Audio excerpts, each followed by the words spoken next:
Երբ թշնամիդ քանդում է քո ամենաթանկը, իսկ Աստված պատվիրում է սիրել նրան։ Պատկերացրեք մի տեսարան։ Գևորգը բռունցքները սեղմել էր այնքան ուժգին, որ եղունգները խրվել էին ափի մեջ։ Նրա աչքի առաջ ոչ թե ուղղակի քարի կտորներ էին, այլ իր հոր կյանքի վերջին գործը, սրբատաշ խաչքարը, որը բուլդոզերի շերեփով ջարդուփշուր էր արել Տիգրանի մարդը։ Մարմարի սառը բեկորները կարծես սեփական սրտի կտորներ լինեին, որ ցրվել էին հողի վրա։ Այս պատմությունը սոսկ հավատքի փորձության մասին չէ, սա ցույց է տալիս, թե ինչպես կարող է Քրիստոսի ամենադժվար պատվիրանը՝ սիրեցեք ձեր թշնամիներին, դառնալ ոչ թե թուլության, այլ հաղթանակի ամենահզոր զենքը։ Բայց ամենակարևորը, մենք ականատես կլինենք մի անհավանական քայլի, երբ Գևորգը որոշում է իր թշնամու համար ստեղծել մի բան, որը կցնցի բոլորին և ընդմիշտ կփոխի այս պայքարի ելքը։ Պատրաստվեք տեսնելու, թե ինչպես է հոգևոր զենքը ջախջախում աշխարհի ուժը։ Բաժանորդագրվեք հիմա և մեկնաբանություններում գրեք ձեր քաղաքը, տեսնենք քանիսն ենք մենք։ Բուլդոզերի դեղին հսկայական շերեփը դանդաղ, բայց անխուսափելիորեն բարձրացավ օդ։ Մի պահ կարծես կանգ առավ, արևի շողերի տակ փայլելով չարագուշակ մետաղական փայլով, ապա սկսեց իր անողոք վայրեջքը։ Գևորգի 40-ամյա խաչքարագործի արհեստանոցի փայտե ցանկապատը ճռնչաց, տրաքեց և փշուր եղավ, կարծես չոր ճյուղ լիներ։ Տրակտորի շարժիչի խուլ գոռոցի միջից լսվեց բանվորների ծիծաղը։ Գևորգը, որ կանգնած էր արհեստանոցի բաց դռան մոտ, զգաց, թե ինչպես է արյունը շառաչյունով հարվածում քունքերին։ Նրա կողքին կանգնած երիտասարդ աշակերտը, 18-ամյա Հակոբը, սարսափահար բռնել էր վարպետի թևից։ «Վարպետ Գևորգ, նրանք քանդում են», կակագեց նա։ Գևորգի հայացքը սառն էր, ինչպես այն տուֆ քարը, որի վրա նա քանդակում էր իր խաչքարերը։ Նրա աչքի առաջ ոչ թե ուղղակի ցանկապատ էր, այլ իր պապի ձեռքով տնկած ծիրանենու սահմանը, իր հոր կառուցած արհեստանոցի սահմանը, իր սեփական կյանքի սահմանը։ Բուլդոզերի խցիկից ցած իջավ մի բարձրահասակ, լայնաթիկունք տղամարդ՝ Տիգրանը։ Նա շինարարական ընկերության սեփականատերն էր, որը գնել էր հարևան հողակտորը և պատրաստվում էր բարձրահարկ շենք կառուցել։ Նրա դեմքին ինքնագոհ ժպիտ էր։ «Գևորգ, ասացի չէ, որ այս տարածքը իմն է, փաստաթղթերով իմն է, քո պապի ծիրանենին ինձ չի հետաքրքրում, կամ վաճառում ես ինձ այս խճկուկ արհեստանոցը գրոշներով, կամ ես այն հողին կհավասարեցնեմ որպես ապօրինի շինություն»։ Գևորգի բռունցքները սեղմվեցին այնքան ուժգին, որ եղունգները խրվեցին ափի մեջ։ Նա նայեց Տիգրանին, հետո ցանկապատի փշուրներին, ապա արհեստանոցի խորքում կանգնած անավարտ խաչքարին, որի վրա աշխատում էր արդեն 3 ամիս։ Դա պատվեր էր Գեղարդի վանքի համար։ «Սա Աստծո տուն է, Տիգրան», հանգիստ, բայց պողպատի պես ամուր ձայնով ասաց նա։ «Այստեղ քարը աղոթք է դառնում, դու չես կարող սա քանդել»։ Տիգրանը բարձրաձայն քրքչաց։ «Աստծո տուն։ Ես այստեղ տեսնում եմ միայն փոշի, քարեր և մի համառ ծերուկ, որը չի հասկանում ժամանակի լեզուն։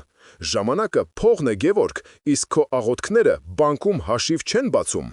Ես քեզ 2 օր ժամանակ եմ տալիս, կամ դու ինքդ ես հավաքում քո իրերը, կամ իմ տրակտորը կանի դա քո փոխարեն»։ Նա շրջվեց և հրամայական ձայնով գոռաց բանվորներին. «Հերիք է այսօրվա համար, շարունակությունը 2 օրից»։ Բուլդոզերը դղրդալով հետ գնաց, իր հետևից թողնելով ավերածության և նվաստացման հետք։ Գևորգը մնաց կանգնած, նայելով կոտրված ցանկապատին։ Նրա ներսում փոթորիկ էր։ Մի մասը ուզում էր վերցնել մուրճը և ջարդել Տիգրանի թանկարժեք ամենագնացի ապակիները, իսկ մյուս մասը, ավելի խորը, ավելի հանգիստ մասը, հիշում էր Տեր Հովհաննեսի խոսքերը Կիրակնօրյա պատարագից. «Սիրեցեք ձեր թշնամիներին, օրհնեցեք ձեզ անիծողներին»։ Նա նայեց երկնքին, հետո իր ձեռքերին, որոնք ստեղծել էին հարյուրավոր խաչքարեր, և հարցրեց ինքն իրեն. «Ինչպես կարելի է սիրել այն մարդուն, ով եկել է քանդելու քո կյանքի գործը»։ Երեկոյան Գևորգի փոքրիկ տանը, որը կից էր արհեստանոցին, լարված լռություն էր տիրում։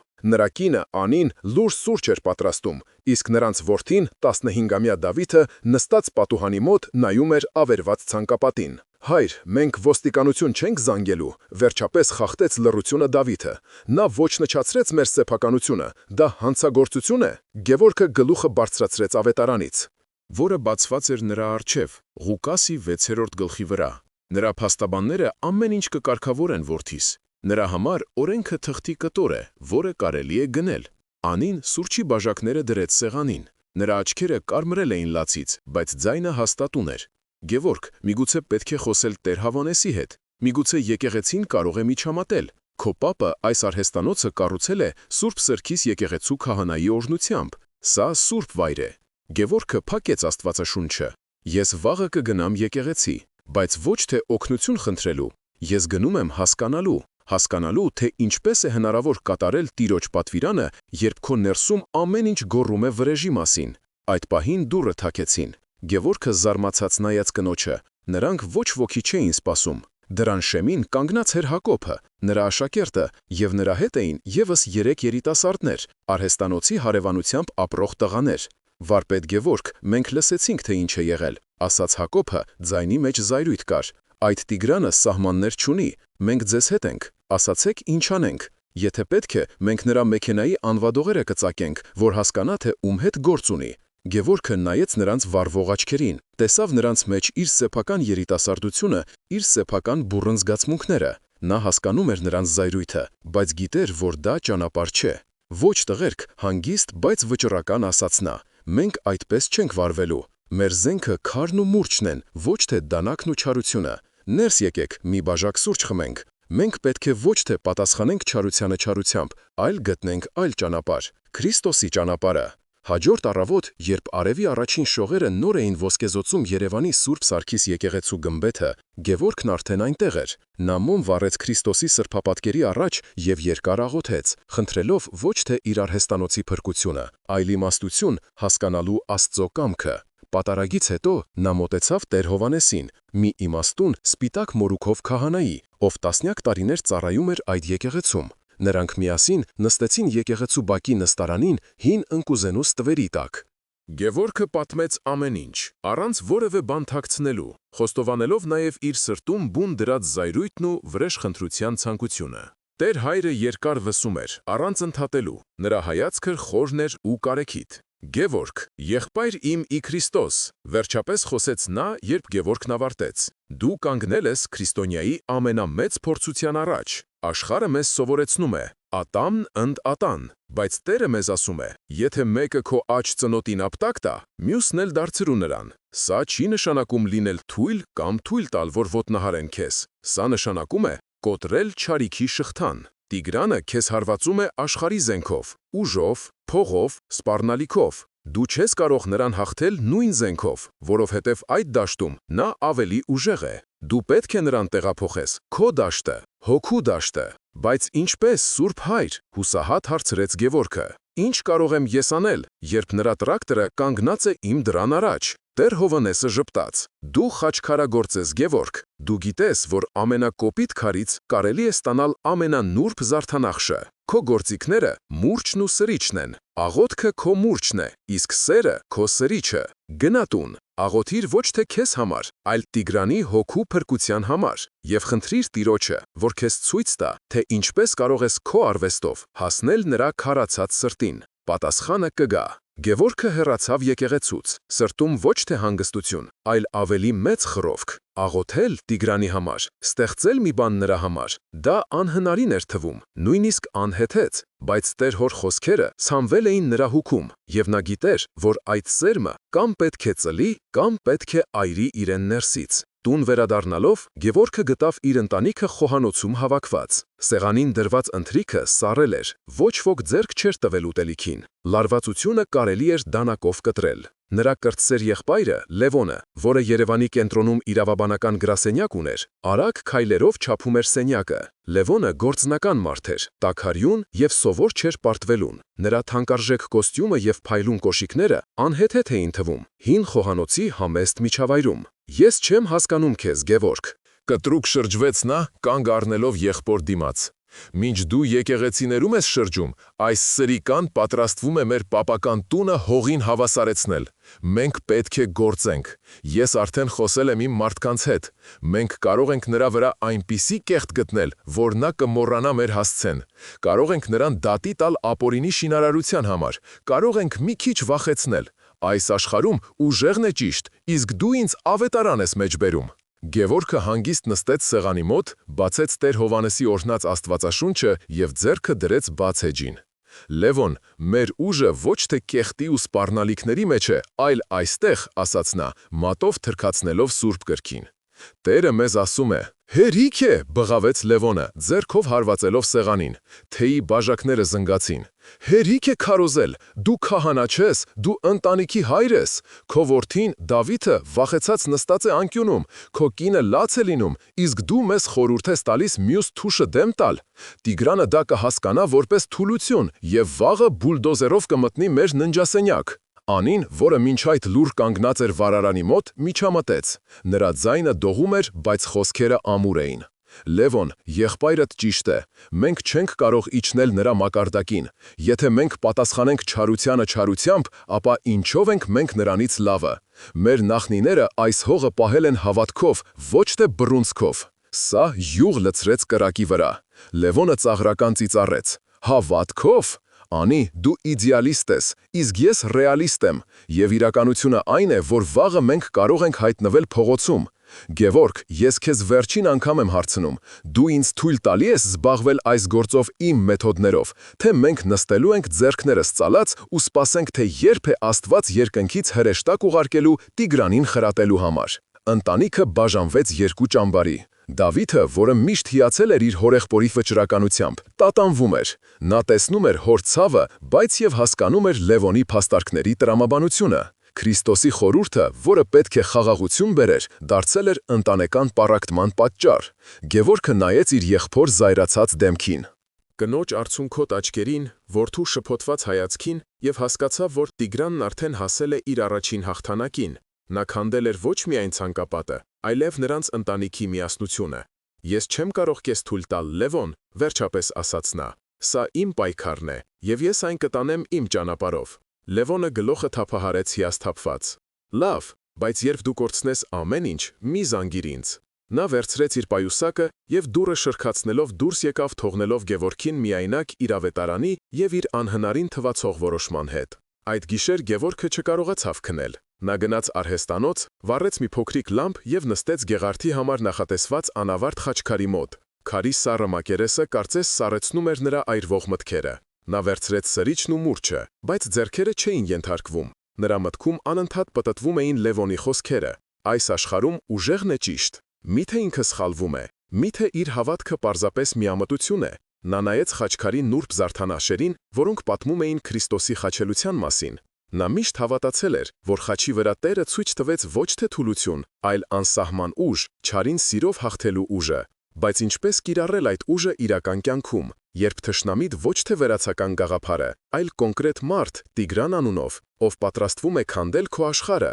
Հանկարծ արհեստանոցի դուռը զգույշ բացվեց, և ներս մտավ Հակոբը։ Նրա ձեռքին թերմոս էր և մի կտոր հաց ու պանիր։ Վարպետ, տեսա լույսը վառ է, մտածեցի գուցե քաղցացեք, ամաչելով ասաց նա։ Մայրս տաք թեյ է պատրաստել։ Նա նստեց Գևորգի կողքին, քարի մի կտորի վրա։ Մի մտածեք Լևոնի ասածների մասին։ Նա լավ մարդ է, բայց նա չի հասկանում քարի լեզուն։ Նա տեսնում է միայն քարը, իսկ դուք տեսնում եք քարի մեջ թաքնված խաչը։ Գևորգը զարմացած նայեց իր աշակերտին։ Երբեմն իմաստությունը գալիս է ամենաանսպասելի տեղից։ Դու հավատում ես, որ ես ճիշտ եմ վարվում, Հակոբ։ Հակոբը մի պահ լռեց, հետո ասաց. Ես չգիտեմ դա ճիշտ է թե սխալ, վարպետ, բայց ես գիտեմ մի բան. երբ դուք աշխատում եք քարի հետ, դուք երբեք ուժով չեք հարվածում, դուք գտնում եք քարի թույլ կետը և համբերությամբ զգույշ հարվածներով հանում եք ավելորդը, մինչև մնա միայն գեղեցկությունը։ Միգուցե մարդկանց սրտերի հետ էլ պետք է այդպես վարվել։ Տիգրանի սիրտը շատ կոպիտ քար է, բայց գուցե նրա մեջ էլ մի տեղ թաքնված է Աստծո պատկերը։ Հակոբի պարզ, բայց խորը խոսքերը կարծես պատասխան լինեին Գևորգի աղոթքներին։ Նա հասկացավ, որ Տեր Հովհաննեսը ճիշտ էր։ Նա չպետք է փորձի կոտրել Տիգրանի կամքը, այլ պետք է գտնի նրա սրտի թույլ կետը։ Բայց ո՞րն էր այդ կետը։ Ինչը կարող էր հուզել մի մարդու, ում համար ամեն ինչ փողով էր չափվում։ Գևորգը վերցրեց թեյի բաժակը։ Թեյը տաք էր և քաղցր։ Եվ առաջին անգամ այդ օրվա ընթացքում նա զգաց ոչ թե հուսահատություն, այլ մի նոր, անսպասելի վճռականություն։ Նա դեռ չգիտեր, թե ինչ է անելու, բայց գիտեր, որ իր ձեռքի մուրճն ու սրիչը դեռ իրենց վերջին խոսքը չեն ասել այս պայքարում։ Նա պետք է գտնի մի ճանապարհ, ստեղծելու մի բան, որը կխոսի Տիգրանի հետ ոչ թե օրենքի կամ ուժի, այլ գեղեցկության և հավերժության լեզվով։ Հաջորդ օրը Գևորգը վճռական քայլ արեց։ Հակոբի խոսքերը նրա սրտում հույսի կայծ էին զապալիլ։ Նա որոշեց կատարել իր առաջին միամիտ թվացող փորձը՝ կիրառելու Տիրոջ խորհուրդը։ Նա 2 ժամ անցկացրեց արհեստանոցում, փոքրիկ, բայց անչափ նրբագեղ խաչքար քանդակելով։ Դա բազալտի մի կտոր էր, որի վրա նա փորագրել էր կենաց ծառի խորհրդանիշը, շրջապատված խաղողի ոգկույզներով։ Աշխատանքն ավարտելուց հետո նա զգուշորեն փաթաթեց այն մաքուր կտորի մեջ և ուղևորվեց դեպի քաղաքի կենտրոն, որտեղ գտնվում էր Տիգրանի շինարարական ընկերության շքեղ գրասենյակը։ Նրա սիրտը բաբախում էր, իսկ ափերը քրթնել էին, բայց նա առաջ էր շարժվում, իրեն համոզելով, որ սա ճիշտ քայլ է։ Տիգրանի քարտուղարուհին զարմացած նայեց Գևորգի փոշոտ աշխատանքային հագուստին, բայց այնուամենայնիվ զեկուցեց նրա ժամանման մասին։ Մի քանի րոպե անց Գևորգը կանգնած էր Տիգրանի հսկայական, փայլուն սեղանի առաջ։ Տիգրանը նստած էր իր կաշվե բազկաթոռին, ծաղրական հայացքով զննելով նրան։ «Ինչ ես ուզում, Գևորգ, եկել ես ողորմություն խնդրելու, ժամկետդ վաղն է սպառվում»։ Գևորգը խորը շունչ քաշեց և կտորի միջից հանեց փոքրիկ խաչքարը։ Նա այն դրեց սեղանին։ «Ես նվեր եմ բերել քեզ, Տիգրան»։ Նրա ձայնը հանգիստ էր, առանց զայրույթի կամ վախի նշույլի։ «Սա քեզ համար է։ Թող Աստված օրհնի քո աշխատանքը և քո կառուցած շենքերը ամուր լինեն»։ Տիգրանը մի պահ լռեց։ Նրա դեմքին զարմանքի արտահայտություն հայտնվեց։ Նա վերցրեց խաչքարը, մատներով շոշափեց նուրբ քանդակները, զննեց այն բոլոր կողմերից։ Գևորգի սրտում հույսի թույլ շող առկայծեց։ Միգուցե Հակոբը ճիշտ էր, միգուցե գեղեցկությունը կարող է հալեցնել ամենասառը սիրտը։ Բայց այդ հույսը տևեց ընդամենը մի ակնթարթ։ Տիգրանը հանկարծ բարձրաձայն քրքչաց։ Դա չոր տհաճ ծիծաղ էր։ Նա վեր կացավ, մոտեցավ սենյակի անկյունում դրված աղբամանին և առանց վարանելու խաչքարը նետեց ներսը։ Քարի մետաղին դիպչելու ձայնը որոտի պես հնչեց լուռ սենյակում։ «Ինձ քո քարերը պետք չեն, Գևորգ», սառը ասաց Տիգրանը, շրջվելով դեպի նա։ «Ինձ քո հողն է պետք, և ես այն կստանամ։ Իսկ հիմա հեռացի, ես գործ ունեմ»։ Գևորգը կանգնած էր քարացած։ Նվաստացման ալիքը այնքան ուժեղ էր, որ նա զգաց, թե ինչպես են ծնկները կտրվում։ Նա զգում էր իրեն մերկ, անպաշտպան։ Նրա խաղաղության առաջարկը ոչ միայն մերժվել էր, այլև ոտնահարվել, նետվել աղբը, իր ողջ հավատքի և հույսի հետ միասին։ Նա շրջվեց և դանդաղ քայլերով դուրս եկավ գրասենյակից, մեջքի հետևում լսելով Տիգրանի ծաղրական ծիծաղը։ Այս ձախողումը բարձրացրեց խաղադրույքները։ Այժմ խոսքը ոչ միայն արհեստանոցի, այլև նրա հավատքի մասին էր։ Փողոցում Գևորգը քայլում էր առանց նպատակի։ Աշխարհը կարծես գույները կորցրել էր։ Մարդկային բանականությունը բախվել էր աստվածային իմաստության հետ, և թվում էր, թե բանականությունն է հաղթել։ «Ինչպիսի հիմար էի ես», մտածում էր նա։ Մտածում էի, թե մի կտոր քարով կարող եմ փոխել մի մարդու, ում Աստվածը փողն է։ Նա զգում էր, որ իր ներսում կրկին բարձրանում է զայրույթի ալիքը, այս անգամ ավելի ուժեղ, ավելի մութ։ Նա հիշեց Լևոնի խոսքերը և մի պահ ցանկացավ զանգել նրան, ասել. «Դու ճիշտ էիր, արի, արա այն, ինչ պետք է»։ Բայց հենց այդ պահին նրա հայացքը ընկավ ճանապարհի մյուս կողմում գտնվող գրախանութի ցուցափեղկին։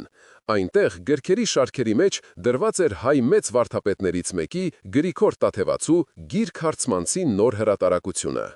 Առանց հստակ գիտակցելու, թե ինչու, նա մտավ խանութ և գնեց գիրքը։ Նա գիտեր, որ Տեր Հովհաննեսը միշտ ասում էր, որ Սուրբ Գիրքը հասկանալու համար պետք է դիմել նաև եկեղեցու հայրերի իմաստությանը, ովքեր իրենց կյանքը նվիրել էին Քրիստոսի խոսքերի ուսումնասիրությանը։ Տուն վերադառնալու փոխարեն նա գնաց իր սիրելի վայրերից մեկը՝ Կոնդի հին թաղամասի Սուրբ Հովհաննես Մկրտիչ եկեղեցու բակը։ Նա նստեց մի հին քարի վրա, որը ժամանակին խաչքարի պատվանդան էր եղել, և բացեց Տաթևացու գիրքը։ Նրա մատները պատահականության սկզբունքով բացեցին մի էջ, որտեղ խոսվում էր Տիրոջ «Սիրեցեք ձեր թշնամիներին» պատվիրանի մասին։ Տաթևացին գրում էր. «Սիրել թշնամուն չի նշանակում սիրել նրա չար գործերը, դա նշանակում է ատել նրա մեղքը, բայց սիրել նրա մեջ Աստծո պատկերը, որքան էլ որ այն աղավաղված լինի։ Եվ սիրելը գործ է, ոչ թե զգացմունք, դու չես կարող քեզ ստիպել զգալ ջերմություն նրա հանդեպ, ով քեզ վնասում է, բայց դու կարող ես գործել սիրով,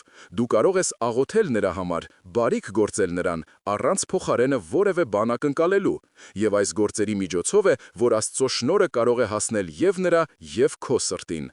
Գևորգը կարդում էր եւ զգում, թե ինչպես է իր ներսում ինչ-որ բան փոխվում։ Նա հասկացավ իր սխալը։ Նա Տիգրանի մոտ գնացել էր ոչ թե անշահախնդիր սիրով, այլ գործարքի ակնկալիքով։ Նա տվել էր նվեր, ենթագիտակցորեն սպասելով, որ դրա դիմաց կստանա իր արհեստանոցի անվտանգությունը։ Դա ոչ թե սեր էր, այլ քողարկված առևտուր։ Նա հասկացավ, որ Քրիստոսի խորհուրդը կիրառելու համար անհրաժեշտ է շատ ավելի խորը հոգևոր հասունություն։ Պետք է հասնել մի վիճակի, երբ դու բարիք ես գործում ոչ թե արդյունքի համար, այլ որովհետև դա է ճիշտը, որովհետև դա է Աստծո կամքը։ Նրա ներքին պայքարը աշխարհիկ եւ քրիստոնեական մոտեցումների միջև սրվեց, բայց այժմ նա տեսնում էր ճանապարհը։ Դա ավելի դժվար էր, քան նա պատկերացնում էր, բայց դա այլևս անհնարին չէր թվում։ Նա փակեց գիրքը, նայեց եկեղեցու խաչին եւ շշնջաց. «Տեր, տուր ինձ ուժ, սիրելու ոչ թե իմ ուզած ձևով, այլ քո ուզած ձևով»։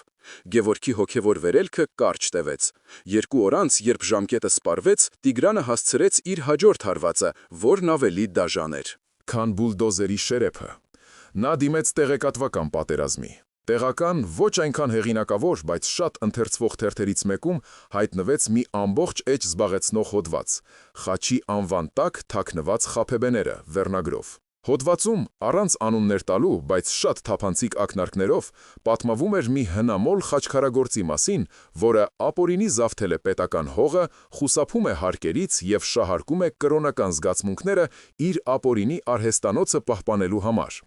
Հոդվածը լի էր կիսաճշմարտություններով եւ բացահայտ ստերով, բայց այնպես էր գրված, որ ընթերցողի մոտ կասկած չէր թողնում Գևորգի մեղավորության հարցում։ Հարվածն ուղղված էր ամենացավոց տեղին, հայ մարդու համար սրբազան պատվի եւ բարի համբավի գաղափարին։ Հայկական քրիստոնեական մշակույթում, որտեղ ինչ կասեն մարդիկ հարցը հաճախ ավելի ուժեղ է, քան օրենքը, սա մահվան դատավճռի պես մի բան էր։ Ճնշումը վերացականից դարձավ շոշափելի, գրեթե ֆիզիկական։ Հաջորդ առավոտ, երբ Գևորգի մայրը, 65-ամյա տիկին Վարդուհին, գնաց շուկա, նա բախվեց այդ նոր իրականության սառը պատին։ Կանայք, ում հետ նա տասնյակ տարիներ հարևանություն էր արել, ում հետ սուրճ էր խմել եւ ուրախ ու տխուր օրեր կիսել, հանկարծ սկսեցին խուսափել նրանից։ Ոմանք ձևացնում էին, թե չեն տեսնում, մյուսները սառը բարևում էին ու շտապում հեռանալ։ Երբ նա մոտեցավ կանաչեղեն վաճառող Սուրենին, ումից տարիներ շարունակ գնումներ էր անում, վերջինս աչքերը թաքցնելով փնթփնթաց. «Ներողություն, տիկին Վարդուհի, այսօր լավ լոլիկ չունեմ»։ Բայց Վարդուհին տեսնում էր վաճառասեղանին դրված թարմ կարմիր լոլիկների կույտը։ Սիրտը կծկվեց ցավից։ Նա հասկացավ, որ Տիգրանի սուտը թունավոր սարդոստայնի պես տարածվել է իրենց փոքրիկ համայնքում։ Նա տուն վերադարձավ դատարկ պայուսակով եւ կոտրված սրտով։ Այդ օրը Գևորգի ընտանիքում ոչ ոք չընթրեց։ Տանը տիրող լռությունը ավելի ծանր էր, քան ցանկացած բղավոց։ Տիգրանի հարվածը ներսից էր քայքայում ընտանեկան ոգին։ Անին փորձում էր քաջալերել սկեսուրին, Դավիթը փակվել էր իր սենյակում, իսկ Գևորգը զգում էր, թե ինչպես է իր ուսերին դրված բեռը դառնում անտանելի։ Երեկոյան նրանց այցելեց Տեր Հովանեսը։ Քահանան մտահոգ տեսք ուներ։ Նա նստեց Գևորգի կողքին։ «Կարդացի հոդվածը որդիս», տխուր ասաց նա, «սատանայի ձեռագիրն էր։ Նա գիտի, որ ամենահեշտ ճանապարհը քրիստոնյային կոտրելու, նրա բարի անունը զրպարտելն է»։ Գևորգը դառնորեն ժպտաց. «Եվ ինչ պետք է անեմ հիմա, Տեր հայր։ Պետք է մյուս թուշել դեմ տամ, որ մի հատ էլ ցեխ շպրտեն։ Մարդիկ մեզնից երես են թեքում։ Իմ մայրը այսօր շուկայում նվաստացել է։ Սա է Քրիստոսին հետևելու գինը, հանրային ամոթը»։ Տեր Հովանեսը ծանր հոգոց հանեց։ Նրա աչքերում կար ոչ միայն կարեկցանք, այլև մի տեսակ հոգևոր հոգնածություն։ «Գիտես, Գևորգ, երբեմն մենք, հոգևորականներս, փորձելով մարդկանց մոտեցնել Տիրոջը, պարզեցնում ենք նրա խոսքերը։ Մենք խոսում ենք սիրո եւ ներման մասին, բայց մոռանում ենք նշել դրա գինը։ Քրիստոսի ճանապարհը հեշտ ճանապարհ չէ, այն պահանջում է ոչ միայն սեր, այլև իմաստություն։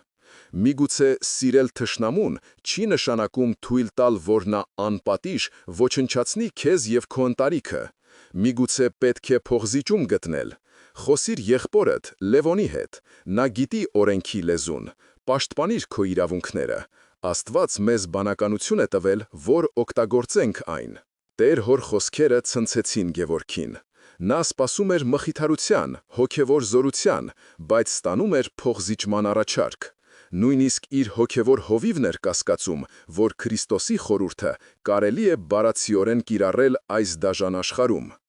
Գևորգը հայտնվեց հոգևոր փակուղում։ Մի կողմից ավետարանի բացահայտ խոսքն էր, մյուս կողմից բանականությունը, հասարակական կարծիքը, նույնիսկ եկեղեցու զգուշավոր դիրքորոշումը։ Նա հասկացավ, թե որքան դժվար է բառացիորեն հետևել Քրիստոսին, երբ ամբողջ աշխարհը և նույնիսկ քո բարեկամները քեզ հիմարի տեղ են դնում։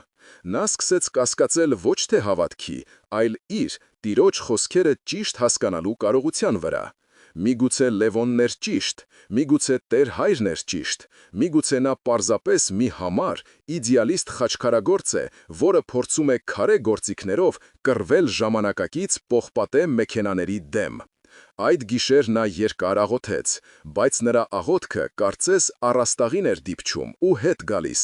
նա զգում էր հոգևոր լռություն։ Կարծես Աստված լքել էր իրեն իր ամենամեծ փորձության պահին։ Նա դեռ չգիտեր, որ այս լռությունը ոչ թե բացակայություն էր, այլ նախապատրաստություն մի ավելի խորը հայտնության, որը պետք է գար ամենամութ պահին։ Հաջորդ 2 օրը Գևորգն անցկացրեց խորը հոգեկան մշուշի մեջ։ Նա այլևս չէր աղոթում, քանի որ բառերը չորացել էին նրա շուրթերին։ Նա այլևս չէր փորձում հասկանալ, քանի որ միտքը հրաժարվում էր աշխատել։ Նա հասել էր հոգևոր սպառման եզրին, որտեղ հավատքը և կասկածը միախառնվել էին մի անտանելի գորշ զանգվածի։ Չդիմանալով տան ճնշող մթնոլորտին, նա վաղ առավոտյան, առանց որևէ մեկին զգուշացնելու, վերցրեց մեքենան և ուղևորվեց դեպի լեռները, դեպի Հավուց Թարի ավերակ վանքը։ Նա գիտեր այդ վայրը դեռ մանկուց։ Այնտեղ միշտ լռություն էր և խաղաղություն։ Նա հույս ուներ, որ մենակությունը կօգնի կարգի բերել մտքերը, բայց երբ նա հասավ վանքի ավերակներին,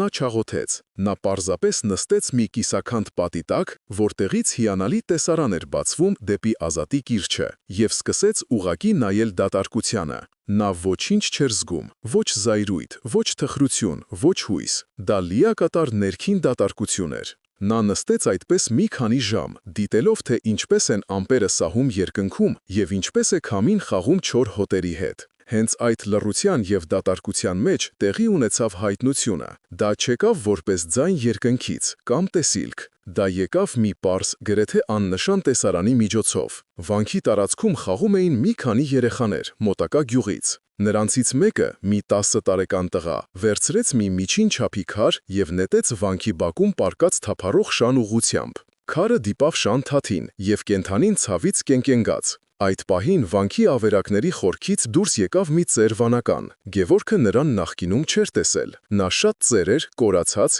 երկար սպիտակ մորուքով։ Վանականը ոչինչ չասաց տղային։ Նա պարզապես մոտեցավ, հանգիստ վերցրեց այն քարը, որով տղան հարվածել էր շանը, և այն հետ նետելու կամ տղային նախատելու փոխարեն, նա քարը տարավ և զգուշորեն դրեց կիսաքանդ պատի հիմքում, լրացնելով այնտեղ առաջացած բացը։ Նա վերցրեց չարության գործիքը և այն դարձրեց շինարարության մաս։ Այդ պարզ շարժման մեջ կար ավելի շատ իմաստություն, քան հազարավոր քարոզներում։ Գևորգի ուղեղը կարծես կայծակ խփեր։ Մի ակնթարթում ամեն ինչ պարզ դարձավ։ Նա հասկացավ։ Նա վերջապես հասկացավ Տիրոջ խորհրդի իրական հանճարեղ իմաստը։ Սիրիր քո թշնամուն։ Սա չի նշանակում լինել պասիվ զոհ։ Սա չի նշանակում թույլ տալ, որ չարը հաղթի։ Սա չի նշանակում անգամ ներքուստ ստիպել քեզ ջերմ զգացմունքներ ունենալ նրա հանդեպ, ով քեզ ոչնչացնում է։ Դա նշանակում է շատ ավելի արմատական մի բան։ Դա նշանակում է վերցնել քո դեմ ուղղված չարության էներգիան, լինի դա քար, զրպարտություն, թե բուլդոզերի հարված, և այն վերափոխել, վերաուղղորդել դեպի արարում։ Դա նշանակում է թշնամու հարվածը ոչ թե պարզապես դիմակայել կամ պատասխանել, այլ այն օգտագործել որպես շինանյութ մի նոր, ավելի լավ բան կառուցելու համար։ Չարը ոչնչացնում է, սերը արարում է։ Հետևաբար, չարին հաղթելու միակ ճանապարհը նրա ավերիչ ուժը վերածելն է արարիչ ուժի։ Գևորգը ցնցված էր այս մտքի պարզությունից և խորությունից։ Բոլոր նախորդ փորձերը խաչքար նվիրելը, հասարակական կարծիքից վախենալը, փողզիջում փնտրելը այս նոր լույսի ներքո թվում էին մանկամիտ եւ մակերեսային։ Նա փորձում էր խաղալ աշխարհի կանոններով, փորձելով լինել բարի, ներողամիտ, բայց իրականում նա դեռ գործում էր հարված պատասխան տրամաբանության մեջ։ Քրիստոսն առաջարկում էր բոլորովին այլ խաղ, որտեղ դու չես պատասխանում հարվածին, այլ վերցնում ես այդ հարվածի ուժը եւ դրանով քո սեփական տունն ես կառուցում։ Գևորգը վեր կացավ։ Նրա մեջ այլևս դատարկություն չկար։ Այն լցվել էր մի նոր, հանգիստ, բայց անսասան վճռականությամբ։ Նա մոտեցավ ծեր վանականին, որն արդեն նստել էր պատի տակ եւ կերակրում էր նույն շանը իր համեստ ճաշի մնացորդներով։ «Հայր, օրհնեցեք», խոնարհվեց Գևորգը։ Վանականը բարձրացրեց իր պարզ լուսավոր աչքերը։ «Աստված արդեն օրհնել է քեզ որդիս իր իմաստությամբ», փափուկ ձայնով ասաց նա։ «Հիմա գնա եւ կառուցիր»։ Գևորգը այլևս հարցեր չուներ։ Նա գիտեր, թե ինչ պետք է անի։ Նա չգիտեր, թե դա ինչպես կընդունվի, չգիտեր, թե դա կփրկի արդյոք իր արհեստանոցը, բայց դա այլևս կարևոր չէր։ Կարևորն այն էր, որ նա վերջապես հասկացել էր ոչ թե իր, այլ Տիրոջ ճանապարհը։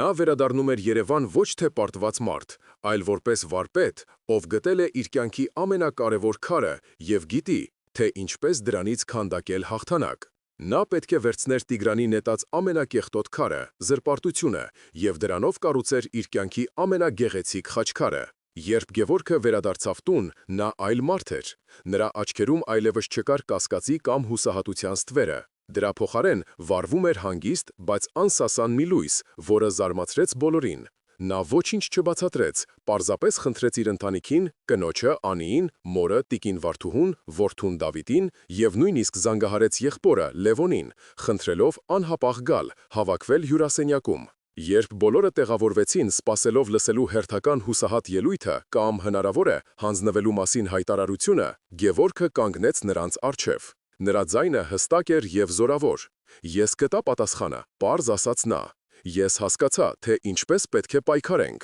Լևոնը հոգնած ձեռքով շփեց ճակատը։ «Գևորգ, խնդրում եմ, եթե նորից պատրաստվում ես մեզ քարոզ կարդալ»։ «Ոչ», ընդհատեց Գևորգը, «ես խոսելու եմ գործի մասին։ Ես ունեմ ծրագիր»։ Նա մի պահ լռեց, նայեց նրանցից յուրաքանչյուրին, ապա հայտարարեց իր անհավանական թվող որոշումը։ «Տիգրանը ցանկանում է վերցնել մեր հողը, իր համար շքեղ առանձնատուն կառուցելու համար։ Նա ուզում է այս վայրը դարձնել իր հարստության խորհրդանիշը։ Շատ լավ, մենք նրան կօգնենք։ Մենք կվերցնենք նրա չարությունը, նրա ատելությունը, նրա զրպարտությունը եւ այդ ամենը կդարձնենք շինանյութ։ Մեր արհեստանոցի հետևում, այն հողակտորի վրա, որի համար նա պայքարում է, գտնվում են 13-րդ դարի մի փոքրիկ լքված մատուռի հիմքերը։ Մեր պապերը պատմում էին, որ այն կոչվել է Սուրբ Գևորգի անունով։ Վաղվանից մենք սկսում ենք այդ մատուռի վերականգնումը։ Մենք դա կանենք մեր սեփական միջոցներով, մեր ձեռքերով եւ անվճար։ Մենք Տիգրանի շահի եւ հպարտության վայրը կվերածենք համաժողովրդական աղոթատեղի։ Սենյակում մի քանի վայրկյան տիրեց խուլ լռություն։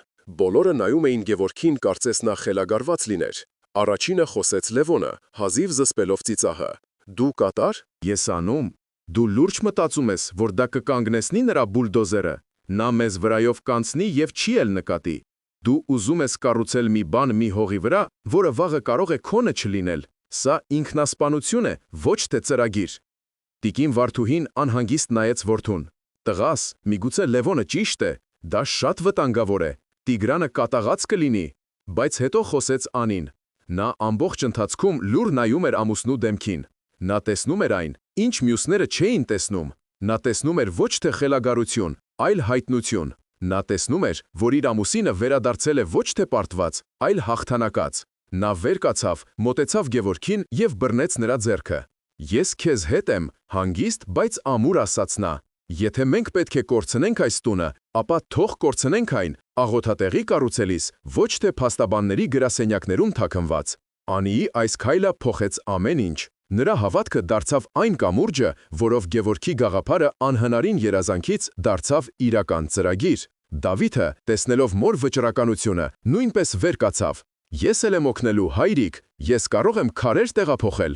Լևոնը անօգնական նայեց նրանց։ Նրա աշխարհի ողջ տրամաբանությունը փլուզվում էր։ Նա տեսնում էր մի ընտանիք, որը պատրաստվում էր գնալ անհավասար մարտի, զինված ոչ թե օրենքով ու փոխով, այլ միայն հավատքով եւ քարերով։ Նա գլուխը թափահարեց և առանց մի բառ ասելու դուրս եկավ, բայց այս անգամ նա դուռը չշրխկացրեց։ Հաջորդ օրը Գևորգը, Անին, Դավիթը և նրա հավատարիմ աշակերտ Հակոբը սկսեցին աշխատանքը։ Նրանք մաքրեցին մատուրի հիմքերը մոլախուտերից և աղբից։ Աշխատանքը ծանր էր, իսկ արդյունքը հազիվ նկատելի։ Հարևանները հետաքրքրությամբ, բայց և անվստահությամբ հետևում էին նրանց։ Շատերը մտածում էին, որ Գևորգը վերջնականապես կորցրել է բանականությունը, բայց կային նաև ուրիշները։ Երրորդ օրը նրանց մոտեցավ իրենց հին հարևանը, Պապիկ Սարգիսը, ով 80 տարեկան էր, բայց դեռ պայծառ միտք ուներ։ «Ես հիշում եմ այս մատուռը», ասաց նա ձեռնափայտին հենված։ «Իմ պապն է պատմել, որ այն կառուցվել է մի մարդու կողմից, ում ունեցվածքը թշնամիները խլել էին։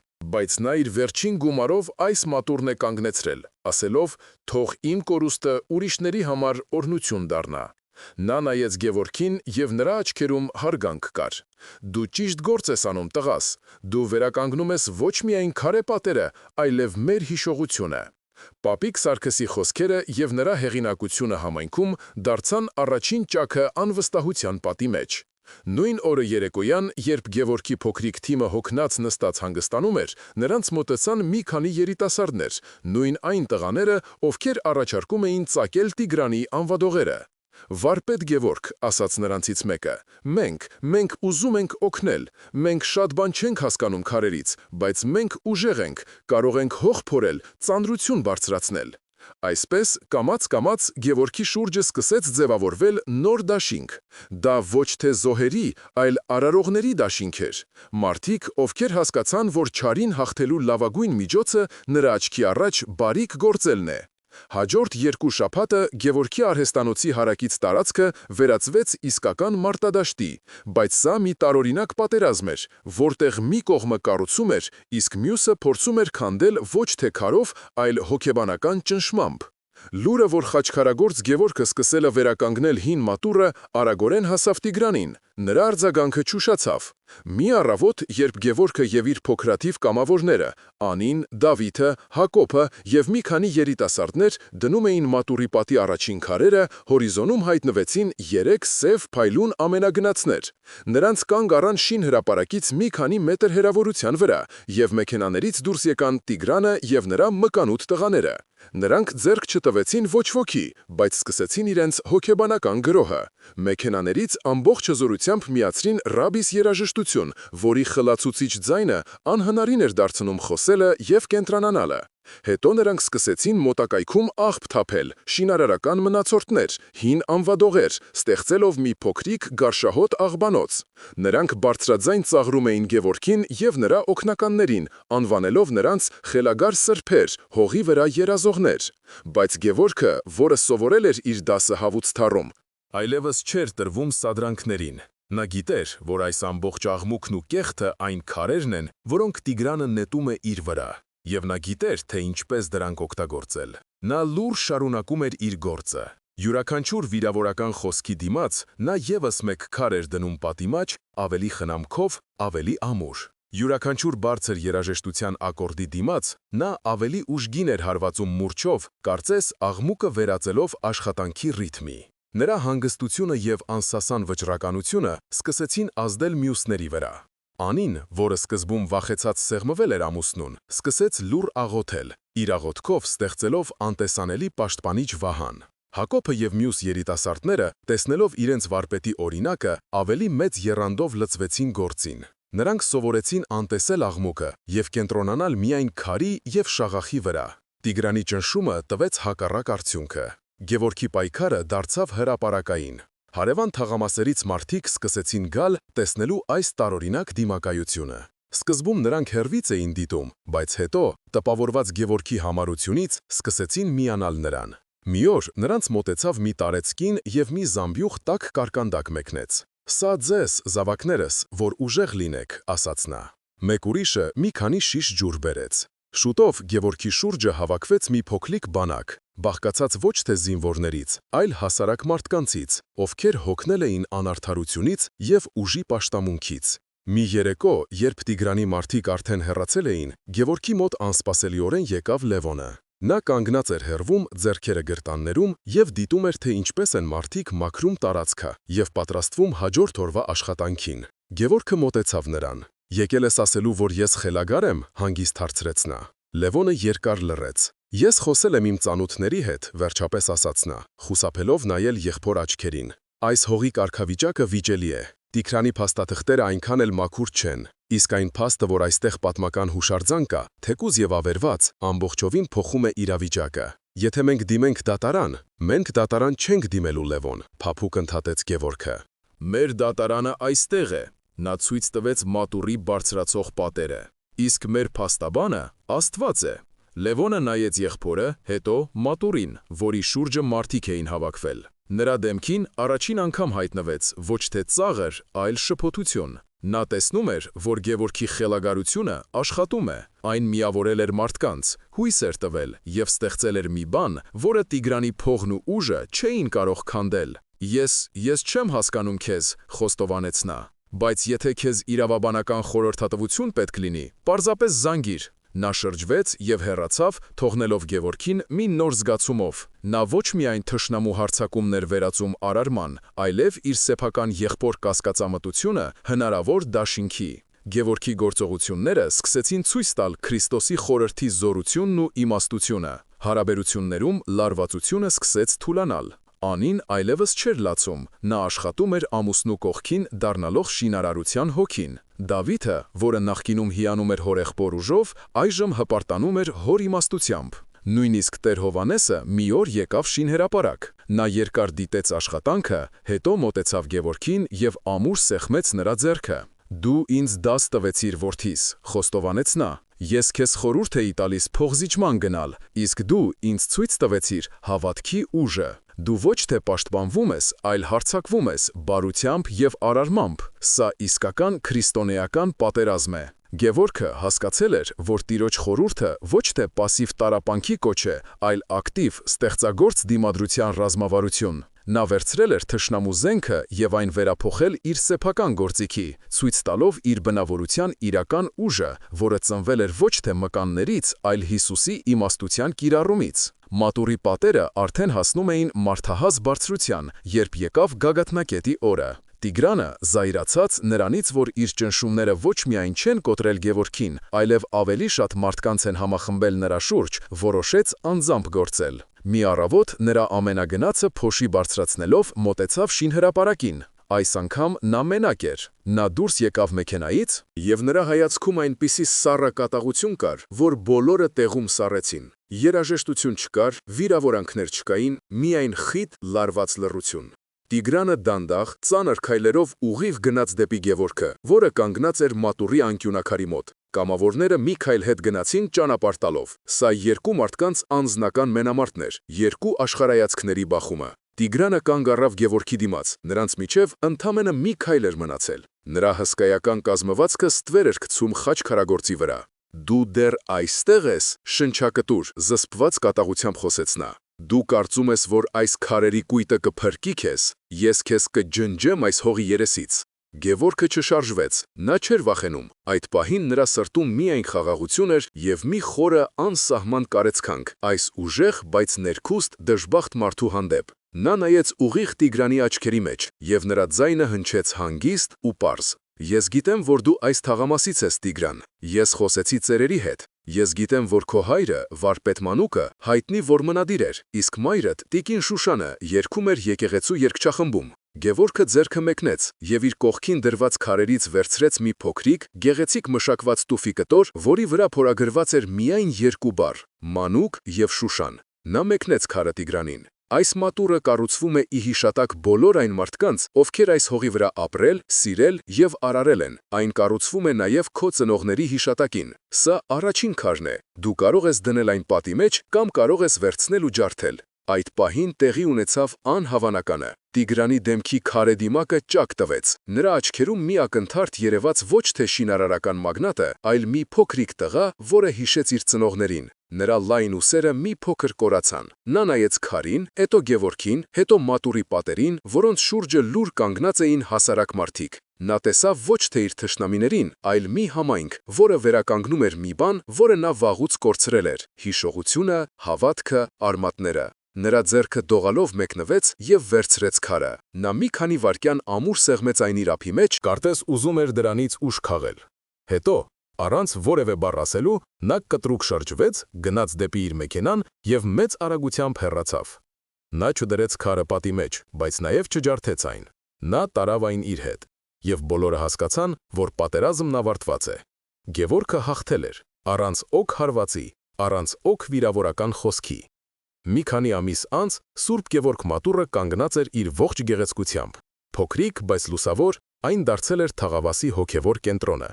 Գևորգի արհեստանոցը ծաղկում էր, պատվերները այնքան շատ էին, որ նա վերցրել էր ևս 2 աշակերտ։ Բայց ամենամեծ փոփոխությունը տեղի էր ունեցել մարդկանց սրտերում։ Մի շաբաթ օր, երբ Գևորգը աշխատում էր մի նոր խաչքարի վրա, արհեստանոց մտավ Լևոնը։ Նա հագել էր հասարակ աշխատանքային հագուստ։ Առանց որևէ բան ասելու, նա վերցրեց ավելը և սկսեց մաքրել քարի փոշին։ Գևորգը նայեց նրան և ժպտաց։ Այդ լռության մեջ կար ավելին, քան ցանկացած ներողություն կամ խոստովանություն։ Դրա մեջ կար հարգանք, ընդունում և վերագտնված եղբայրական սեր։ Նրանք միասին աշխատեցին մինչև ուշ երեկո, և երբ արդեն մթնում էր, Լևոնը դուրս գալուց առաջ հանգիստ ասաց. «Գիտես, մի հաճախորդ ունեմ, ուզում է իր այգու համար շատրվան պատվիրել։ Ես նրան քո հասցեն եմ տվել։ Ասացի, իմ եղբայրը քարից հրաշքներ է գործում»։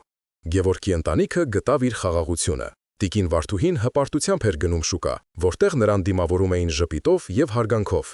Դավիթը ոչ միայն օգնում էր հորը, այլև սկսել էր սովորել խաչքարագործության արվեստը։ Անին կազմակերպում էր մատուռի կյանքը, այն դարձնելով ոչ միայն աղոթատեղի, այլև համայնքային կենտրոնը։ Իսկ Տիգրանին այլևս ոչ ոք չտեսավ այդ թաղամասում։ Լուրեր էին պտտվում, որ նա վաճառել է իր բիզնեսը և հեռացել քաղաքից։ Ոչ ոք չգիտեր, թե ինչ եղավ նրա հետ, բայց Գևորգը հաճախ էր աղոթում նրա համար, խնդրելով Աստծուն, որ այն փոքրիկ քարը, որը նա տարավ իր հետ, դառնա նրա նոր կյանքի հիմնաքարը։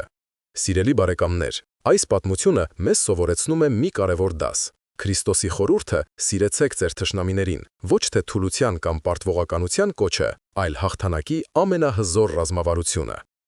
Այն մեզ սովորեցնում է չարի ավերիչ էներգիան վերածել արարիչ ուժի, ատելությունը՝ սիրո, կոնֆլիկտը՝ հաշտության։ Գևորգը չփորձեց հաղթել Տիգրանին նրա իսկ դաշտում, ուժով կամ օրենքով։ Նա Տիգրանին բերեց իր դաշտը, հավատքի, սիրո և արարման դաշտը, որտեղ Տիգրանի զենքերը անզոր էին։ Սա այն ճանապարհն է, որը մեզ ցույց տվեց Տերը։ Սա է այն հաղթանակը, որը հաղթում է աշխարհին։ Եվ հիմա ես ուզում եմ դիմել ձեզ, սիրելի քույրեր և եղբայրներ, խնդրում եմ, կիսվեք մեկնաբանություններում, թե ինչպես կկիրառեիք Հիսուսի այս խորհուրդը ձեր սեփական կյանքում։ Ինչ քարեր են նետել ձեր վրա, և ինչպես կարող եք դրանք օգտագործել ոչ թե պատասխան հարված հասցնելու, այլ ձեր կյանքում մի նոր, գեղեցիկ բան կառուցելու համար։ Եկեք միասին սովորենք լինել ոչ թե զոհեր, այլ հոգևոր ճարտարապետներ։ Շնորհակալ եմ ձեր ուշադրության համար։ Թող Տիրոջ խաղաղությունը լինի բոլորիս հետ։ Ամեն։